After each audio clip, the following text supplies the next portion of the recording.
out. So this house, the complaint, well, there was a no cooling call, and we got called out after another heat and air company because they recommended a new system because this one had leaked out of its refrigerant and they couldn't legally do anything to it because it's R22. It's a bunch of bull crap.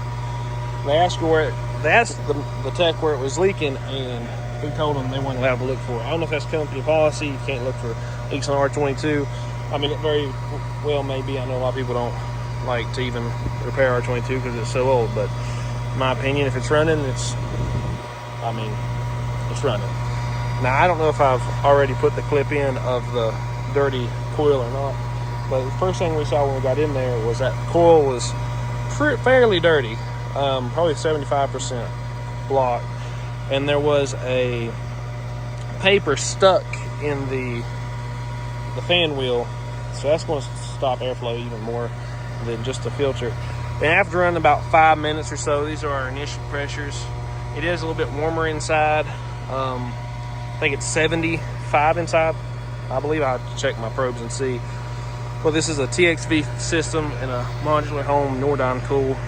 Our subcooling's looking fairly good. Our superheat's looking pretty good. I'm not mad at anything.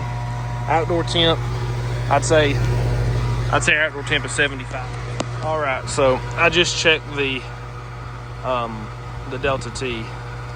It's 19 degrees. You can't ask for much better than that.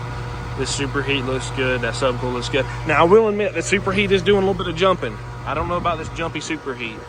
I'm going to watch it for a little bit longer just to see. We are a little bit close to freezing. So I will watch that for a little bit longer to see what's happening with that. But our subcool is borderline perfect. Our high side's borderline perfect. Our low side, if anything, I would argue airflow, because that's a little bit on the low side with the superheat, in my opinion. Because I'm measuring it out here at the condenser. But, I mean, if anything, in my opinion, that's airflow. All right, we did just dip below 31 degree or 32 degrees. Let me look and see. Actually, you know what? Shannon might be inside it. That evaporator coil. Okay, it was confirmed. Shannon was at the evaporator coil putting some drain tablets in. So that's why our head pressure dipped down that low. But we're back on the climb. Superheat's a little bit high. It's going to have to balance out with the door on it, the TXV. So we'll give it another 5-10 minutes. If it looks this good in 10 minutes, preferably a little bit lower on the superheat, I'm not going to be that angry about it because I am measuring out here at the condenser. It's got a good long ways, and this insulation is not in the best of shape. So, man, I can't believe this man just got out of the hospital. I mean, they're telling him he's terminally ill, and this company come out.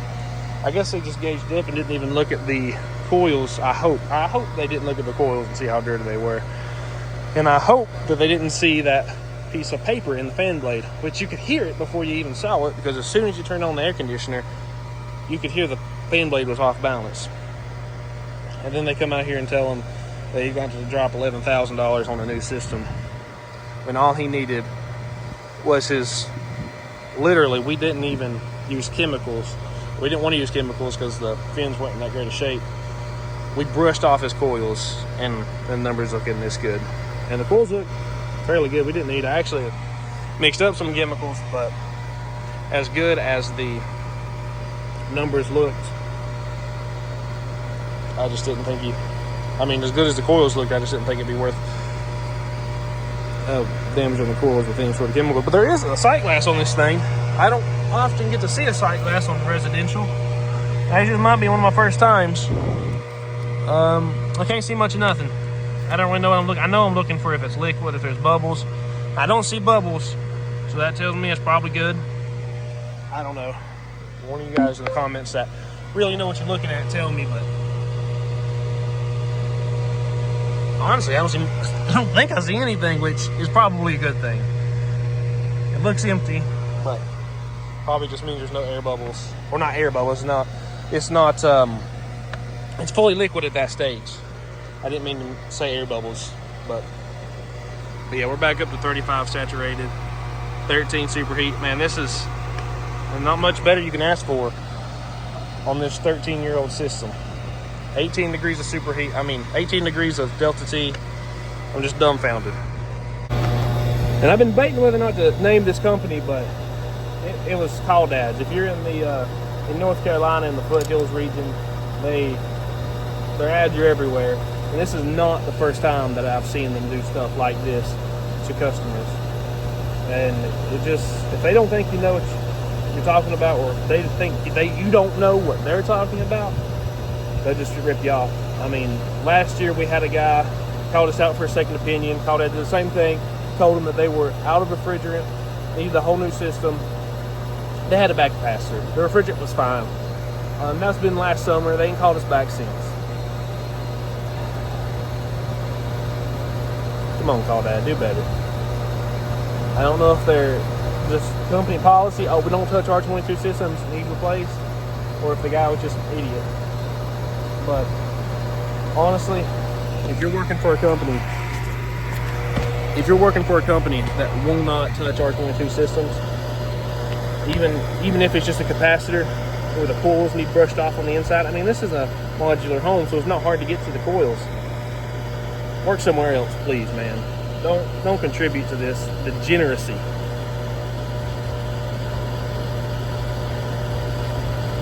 And honestly, it just makes me angry to think. It just makes me angry, man. Here's where we're going to leave it. Here's where we're going to leave it for now. I'm not mad at those numbers. The Delta T is a little bit high right now. It's nothing outrageous. It's 21.